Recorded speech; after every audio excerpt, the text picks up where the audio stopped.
Hi there. We're going to take a quick tour of the planner. Let's launch it first from the left-hand menu. And there's our planner. Now you'll notice there are actually two panels, one above and one below. Now what we're going to do is we're going to look at the features of an individual panel, and then we'll come back and look at why there are two and how you can make them work together. Let's start by exploding this panel so that it fills the screen. Now you'll see that we have a range of different filters up the top here. Let's start with period. Period controls the amount of time that you actually see on the screen. So here I've chosen 3 months, and all the individual boxes that you see here are actually jobs or work that I have to do. I can scroll backwards and forwards in time as well. So if I go forwards and backwards. I can even filter by client type.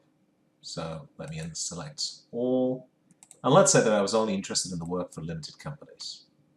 Now I'm looking at all the work that I had to do for my limited companies over the course of this quarter.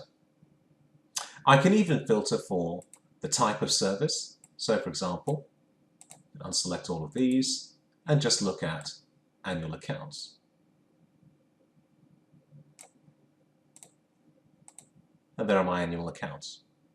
And of course, all the jobs that you see have a color code associated with them. And that's explained in this legend over here. So let's go back and have a look at the planner. Now let's examine why there are two panels. Well, sometimes you need two panels to do a specific type of planning. The most common type of planning that you would do is to make sure that work is done well in advance of deadlines. And the best example of that is annual accounts for limited companies. Because as you may know, they are due 9 months after the accounting reference date. Now that doesn't mean, of course, that we want to get them done in that 9th month. So we would plan to do them in advance. Now the two panels that you have on the screen at the moment are going to help you do just that. The panel above shows me my jobs due. That is the date by which the work must be completed. The jobs planned shows me the date by which I want a specific piece of work to be done. So let's go ahead and find our annual accounts for limited company. Okay, now we're looking at annual accounts for company's house only. Now we can go ahead and do some planning. So if I look at March 2018, I've got 2 sets of accounts to do. I want to get them done in January.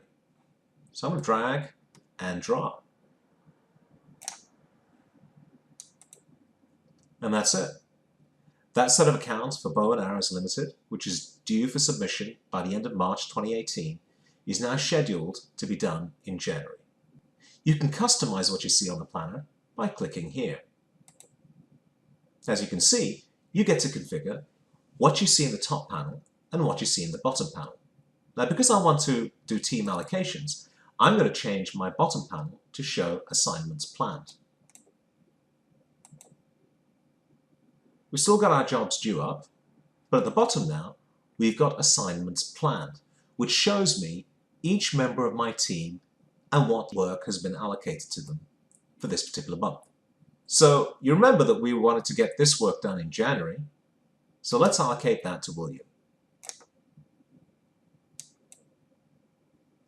And this work, Anne is looking a bit free, let's allocate it to Anne. And there you have it.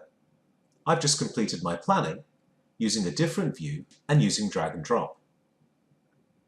Of course, in some circumstances, two panels actually make no sense at all.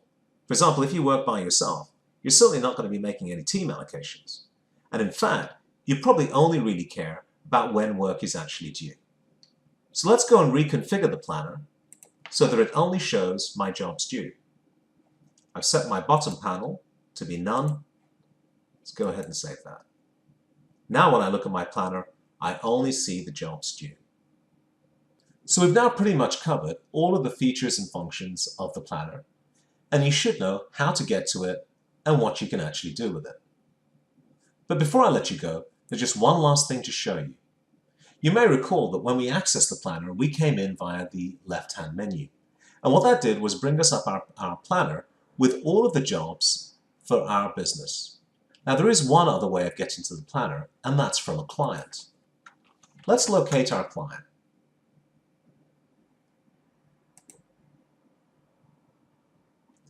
Now I can launch the planner actually from within the client.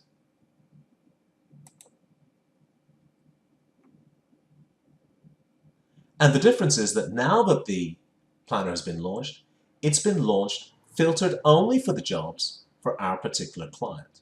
Of particular interest at this point is if I go full screen, look out for 12 months, I can actually see all of the work that's due for this particular client. That concludes the tour of the planner. Hope you found it useful. If you need any more information, take a look at help.onkho.com.